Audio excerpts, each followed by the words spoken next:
ನಾವೀಗ ಅಯೋಧ್ಯಧಾಮ್ railway junction ಅಲ್ಲಿ ಇದ್ದೇವೆ. ನಾಳೆ ಪ್ರಧಾನಿ ನರೇಂದ್ರ ಮೋದಿ ಅವರು ಬೆಳಿಗ್ಗೆ ಇದೇ ಅಯೋಧ್ಯಧಾಮ್ ರೈಲ್ವೆ ಜಂಕ್ಷನ್ ಅನ್ನ ಲೋಕಾರ್ಪಣೆ ಮಾಡ್ತಾರೆ. ಮುಖ್ಯವಾಗಿ ಈಗ ಅಯೋಧ್ಯೆಗೆ ನಿತ್ಯ 50,000ದಿಂದ 1,00,000 ಭಕ್ತಾದಿಗಳು ಜನವರಿ 22ರ ನಂತರ ರಾಮ್ಲಲ್ಲಾ ದರ್ಶನಕ್ಕಾಗಿ ಬರ್ತಾರೆ. ಅವರ ಅನುಕೂಲಕ್ಕಾಗಿ ಈಗ ಹೊಸ ಅಯೋಧ್ಯಧಾಮ್ ಜಂಕ್ಷನ್ ರೈಲ್ವೆ ನಿಲ್ದಾಣವನ್ನ ನಿರ್ಮಾಣ ಮಾಡಲಾಗಿದೆ. 430 ಕೋಟಿ ರೂಪಾಯಿ ವೆಚ್ಚದಲ್ಲಿ ಈ ರೈಲ್ವೆ ನಿಲ್ದಾಣವನ್ನ ನಿರ್ಮಾಣವನ್ನ ಮಾಡಲಾಗಿದೆ. ನಾಳೆ ಪ್ರಧಾನಿ ನರೇಂದ್ರ ಮೋದಿ ಅವರು ಇದೇ ರೈಲು ನಿಲ್ದಾಣದಲ್ಲಿ 2 ಅಮೃತ್ ಭಾರತ್ ಟ್ರೈನ್ ಗಳಿಗೆ ಚಾಲನೆಯನ್ನು ಕೊಡ್ತಾರೆ. ಜೊತೆಗೆ 6 ವಂದೇ ಭಾರತ್ ಟ್ರೈನ್ ಗಳಿಗೂ ಕೂಡ ಚಾಲನೆಯನ್ನು ಕೊಡ್ತಾರೆ.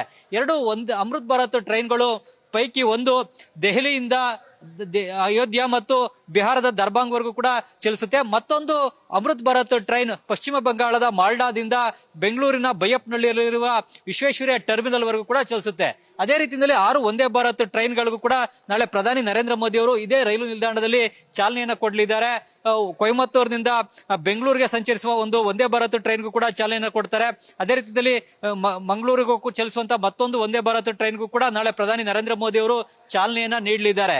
ಮುಖ್ಯವಾಗಿ ರೈಲು ನಿಲ್ದಾಣವನ್ನ ಈಗ ಅಯೋಧ್ಯೆಯ ರಾಮ ಮಂದಿರ ಲೋಕಾರ್ಪಣೆಗೂ ಮುನ್ನವೇ ಈಗ ಲೋಕಾರ್ಪಣೆಯನ್ನ ಮಾಡಲಾಗುತ್ತೆ.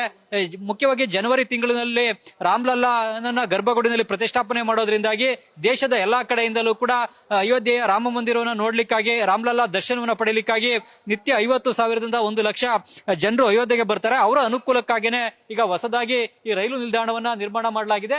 ಅದೇ ರೀತಿಯಲ್ಲಿ ನಾಳೆ ಪ್ರಧಾನಿ ನರೇಂದ್ರ ಮೋದಿ ಅವರು ಅಯೋಧ್ಯೆಯಲ್ಲಿ ಹೊಸದಾಗಿ ನಿರ್ಮಾಣವಾಗಿರುವ ಏರ್ಪೋರ್ಟ್ ಅನ್ನು ಕೂಡ ಲೋಕಾರ್ಪಣೆಯನ್ನ ಮಾಡಲಿದ್ದಾರೆ. ಹೀಗೆ ನಾಳೆ ಒಂದೇ ದಿನ ಅಯೋಧ್ಯೆಯಲ್ಲಿ ನಿರ್ಮಾಣವಾಗಿರುವ ಏರ್ಪೋರ್ಟ್ ಮತ್ತು ರೈಲು ನಿಲ್ದಾಣ ಎರಡೂ ಕೂಡ ಲೋಕಾರ್ಪಣೆ ಆಗ್ತವೆ. ಈಗ ಅಯೋಧ್ಯೆಯ ಧಾಮ್ ಜಂಕ್ಷನ್ ರೈಲ್ವೆ ನಿಲ್ದಾಣದಲ್ಲಿ ಈಗಾಗಲೇ ಅಮೃತ್ ಭಾರತ್ ಟ್ರೈನ್ ಬಂದು ನಿಂತಿದೆ. ತಾವು ನೋಡಬಹುದು ದೃಶ್ಯದಲ್ಲೂ ಕೂಡ ಈಗ ನಿಂತಿರುವಂತಹ ಟ್ರೈನ್ ಅಮೃತ್ ಭಾರತ್ ಟ್ರೈನ್.